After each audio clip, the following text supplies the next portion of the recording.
You can deny it all you want, but I know you were cheating. You deceived my son, you wicked woman. My mother-in-law hurled these unbearable insults at me as she grabbed my hair and forcibly shaved it with electric clippers. Why did I have to endure such humiliation on my wedding day? But I'm not weak enough to be broken by something like this. Just watch, my husband and I will overcome this kind of trouble easily with the power of our love. My name is Serena, and I'm 40 years old. My hobby is looking up popular recipes online and cooking them for my family. To be honest, sometimes I find preparing meals every day to be a bit tiresome. But I enjoy seeing my family's happy faces when they eat. I'd like to share my story about the struggles I went through before creating my family. About 10 years ago, I was going to marry Aaron, my boyfriend of 4 years. The reason was that I was pregnant with his child. To be honest, we were both busy with work and couldn't quite decide when to get married, so time just passed by. Being conscious of my age, I had worried that maybe our relationship will end with just dating. Then came the happy news of my pregnancy, which gave us the courage to take that step toward marriage. Even now, people sometimes say, if you hadn't gotten pregnant, you wouldn't have gotten married, right? Even if that were true, I ended up getting pregnant, getting married, and being happy now, so this must have been destiny.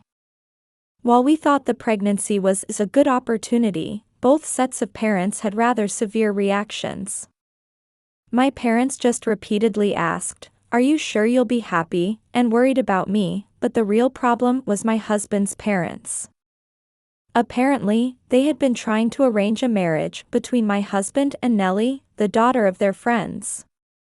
She was supposedly like his promised bride until around high school. What an outdated notion. Of course, Nellie wasn't particularly interested in my husband either, and their parents' wishes were apparently just a nuisance to them. Eventually, when they went off to college, they both left their family homes, and the marriage talk fizzled out. As soon as I went to formally greet them about our marriage, my mother-in-law hung her head saying, "How did this happen?" And my father-in-law just said, "Well, can't be helped," showing no signs of welcoming me. About my pregnancy, while they were happy about having a grandchild, they seemed to deeply regret that I was the mother, showing mixed feelings.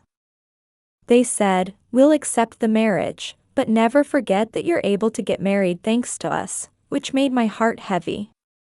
My husband got angry, saying, "You don't need to say such nasty things," but his parents apparently meant no harm and brazenly said it was just like advice for becoming a bride.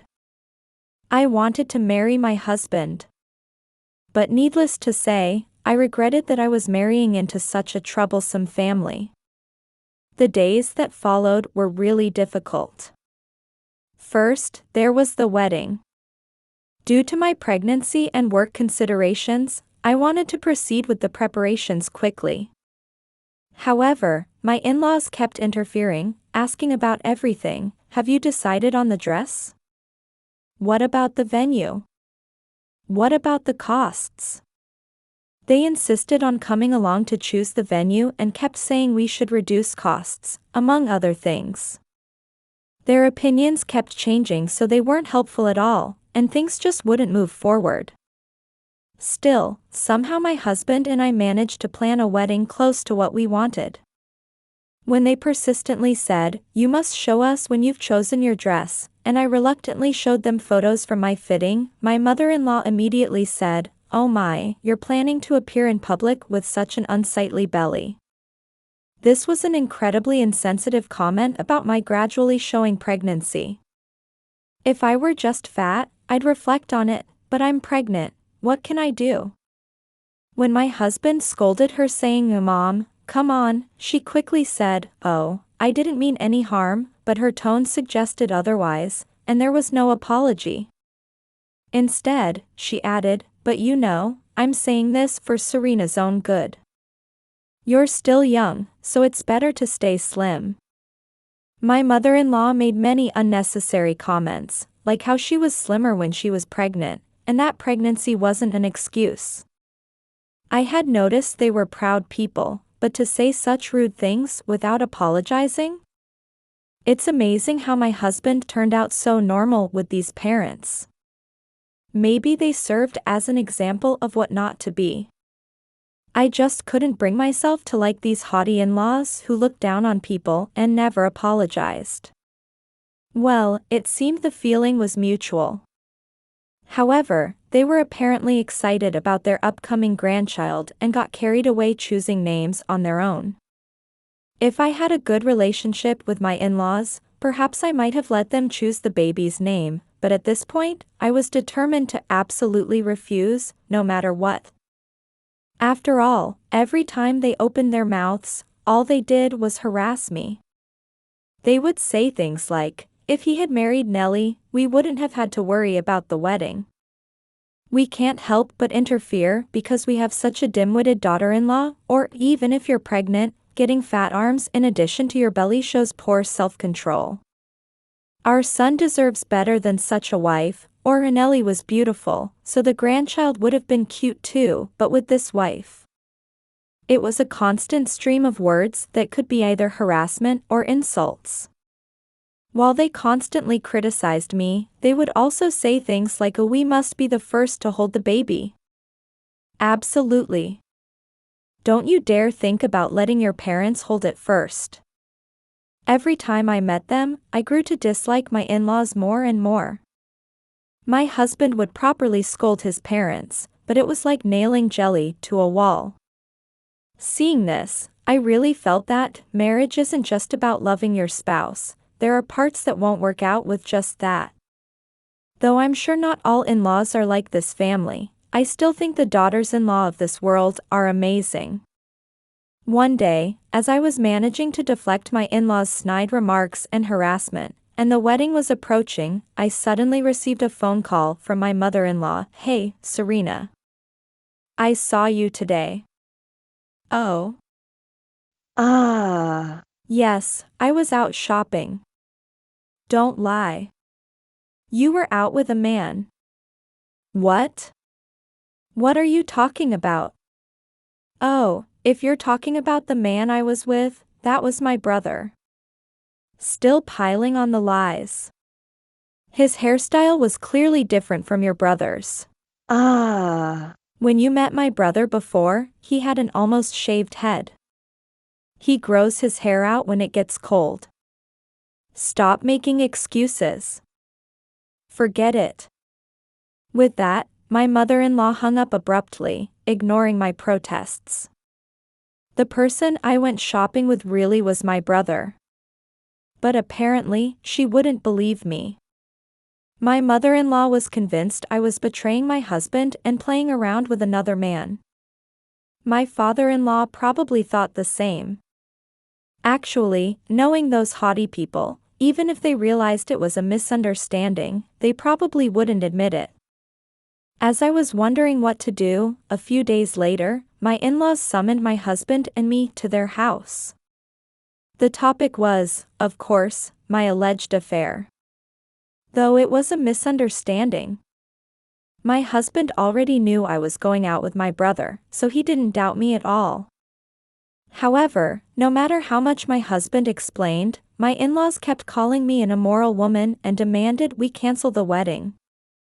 They said they wouldn't acknowledge the baby either since they didn't know whose child it was. I love my husband, and we're having a baby. I only dislike my in-laws, and the affair was just their misconception. To have the wedding cancelled over something like this is ridiculous. Both my husband and I repeatedly explained to my in-laws that it was my brother, but they wouldn't believe us at all. Finally, my husband snapped at his parents, "I believe Serena, and that's what matters. Parents shouldn't interfere." This made them reluctantly withdraw their demand to cancel the wedding. Though they added unnecessary comments like, "Don't blame us if you end up unhappy." After that, since they convinced themselves it wasn't their grandchild, they apparently lost interest in the baby, and contact from my in-laws decreased significantly.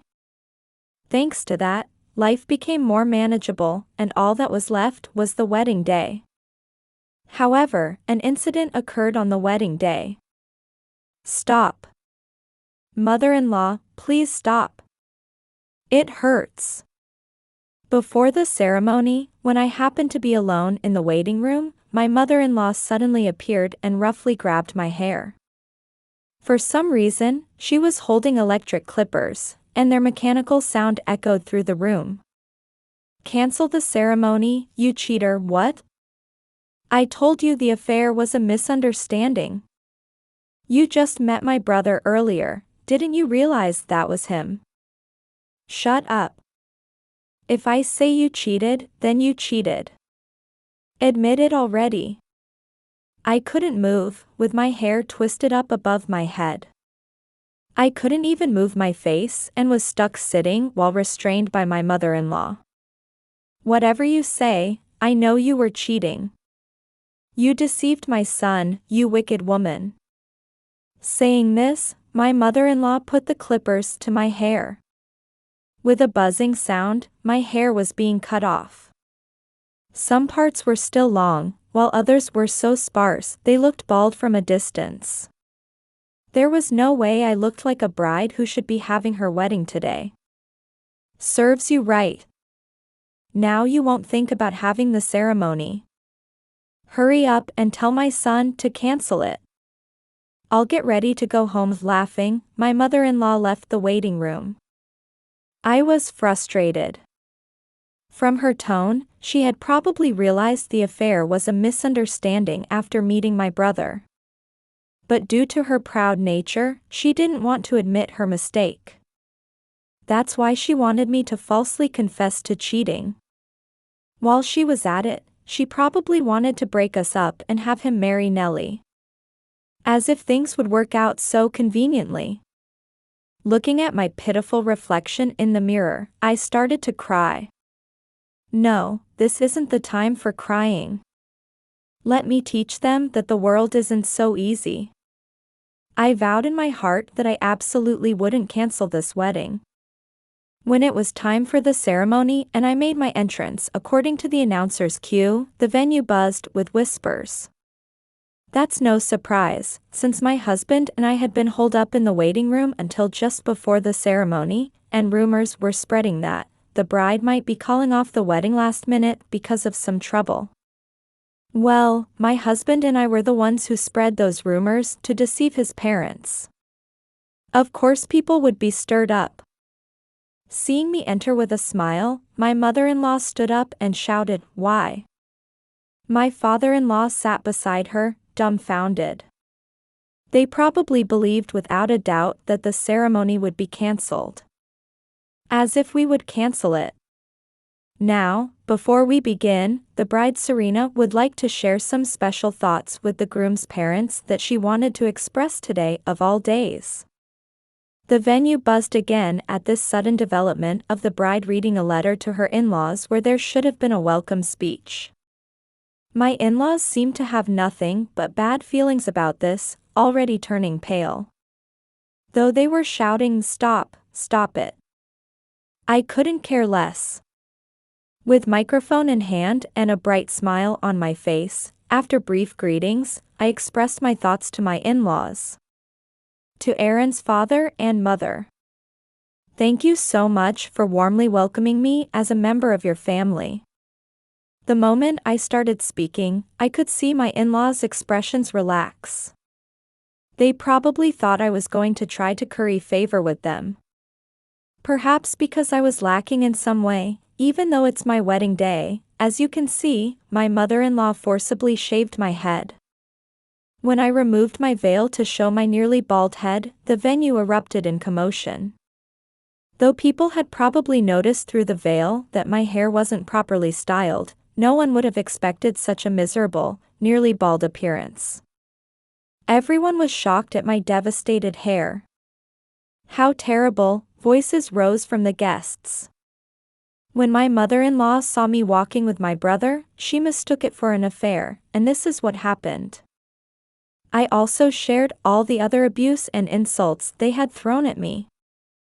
Thanks to this, my mental strength has grown, and I've saved the trouble of going to the hair salon. Thank you, father-in-law, mother-in-law. By the time I smiled again after saying this, my in-laws could only hold their heads and look down. While the guests chuckled at how I had forcibly turned this into a story of gratitude, they gave cold looks to my in-laws. What is this? Weren't you supposed to cancel the ceremony? What is this harassment? My mother-in-law stood up, trembling and raising her voice in a half-crazed state. Harassment? What do you mean? I just stated the facts and properly expressed my gratitude. How is this gratitude? Besides, neither my husband nor I ever considered canceling. Why did you assume we would break up? What? But normally, when parents oppose this strongly, you'd break up, right? To my mother-in-law, who seemed utterly confused, my husband said, yes, normally in this situation, if anyone's breaking up, it would be with the parents. What? My mother-in-law let out a dumbfounded voice. My father-in-law beside her also looked blank. Today is both our wedding ceremony and our ceremony of severing ties with parents. Do you understand what you're saying? To my father-in-law's question, my husband answered, of course. After the wedding, Serena and I are moving away. We won't let you meet our child either. That was the plan all along. What do you mean? My last act of filial piety was this wedding. Once it was over, I was planning to distance ourselves from you for Serena's sake. But to think you'd even resort to electric clippers. This isn't just about distance anymore, we have no choice but to cut ties completely. My husband had told me from the beginning to please bear with it until the wedding. Even before they accused me of cheating, we had decided that after the wedding, we would distance ourselves from his parents and not tell them where we were moving to. If they had found out, they would have come along to view potential homes just like with the wedding preparations, but they were focused on the wedding preparations. Or rather, we managed to direct their attention that way so they wouldn't notice. We could move and disappear right after the ceremony ended. Are you serious? Surely cutting ties is going too far. My mother-in-law's face turned pale again. I'm serious, my husband nodded firmly. I'm grateful for raising me. That's exactly why I begged Serena to invite you both to the wedding. Considering how you've treated her, I honestly think you shouldn't even have been invited to the ceremony. Serena allowed your attendance without saying anything, yet Mom, you did this terrible thing to her. And you won't even apologize. I wasn't planning to cut ties completely, but now my mind is made up. At my husband's words, my in-laws raised their voices saying reconsider, but my husband quietly called the staff and told them, please escort them out. The in-laws were surrounded by staff and led outside while making a huge fuss. Afterward, I put on a wig and we redid the wedding with some program changes. Of course, we removed the part about my husband's letter to his parents. Though it was a chaotic ceremony, my husband's friends who understood the situation helped liven things up, and my brother even sang a song on short notice. Thanks to everyone's kindness, I think it turned into a really wonderful ceremony. In the end, I was filled with more happiness than I had expected, and tears welled up in my eyes. I truly felt from the bottom of my heart that I was glad I married my husband. After the ceremony, we managed to shake off my in-laws who were waiting outside and escaped from the venue. From there, my husband and I headed to our new home in a friend's car. Since then, we haven't met my in-laws even once. Though I think they probably have ways to find their son, those proud people probably don't want to feel like they've lost by going that far to find their son. However, it seems they want to reconcile with my husband, as they regularly send letters to his workplace saying things like, "Don't come crying back to us." but we might forgive you if you're willing to apologize. Such prideful letters full of false bravado. How inconsiderate to use his workplace for this. Well, no matter how many letters they send, we just ignore them. Since then, we've had a daughter and a son. They're both in elementary school now. Our daughter is such a tomboy, you'd think we had two sons. Meanwhile, our son loves cooking and helps with housework. He's grown into such a kind child. The other day, he said, "Mom looked busy, so I folded the laundry for you," and I almost burst into tears. He'll make a wonderful husband someday. Our daughter is also good at taking care of her little brother. "Hey, I told you playing in the mud is only for outside. You need to wipe your feet," she'll say. "Okay, big sis. Thank you." Though they have their squabbles sometimes, they're very close siblings. Both are precious and dear children to my husband and me. When these children bring home their special someone someday, I'll make sure to treasure their partners, learning from my in-laws' example of what not to do. I'm already looking forward to that future when our family grows with new members. And I've sworn in my heart never to become a parent like my former in-laws were. I won't judge my children's partners based on their appearance or background alone. I'll look at their character and respect their relationship. Even if there are things I don't like, I'll make sure to treat them with love. Above all, wishing for my children's happiness and always being on their side, that's my parental creed. Of course, I won't be a perfect parent. There may be times when I make mistakes and hurt my children. But when that happens, I'll apologize sincerely. And I'll remember my fundamental principle: I don't want to be like my former in-laws. I believe my husband feels the same way. The chaos at our wedding became an important lesson for us. Forcing your love on someone in the name of family isn't true love. Respecting others and showing genuine understanding is essential in building a family. My husband and I learned these simple but important things from his parents. Now we're applying those lessons to raising our children. Going forward, we'll continue to use my former in-laws as an example of what not to do, striving to be loving and tolerant parents. I'm determined to work hard every day to be the kind of parent who makes our children want to say thank you from the bottom of their hearts.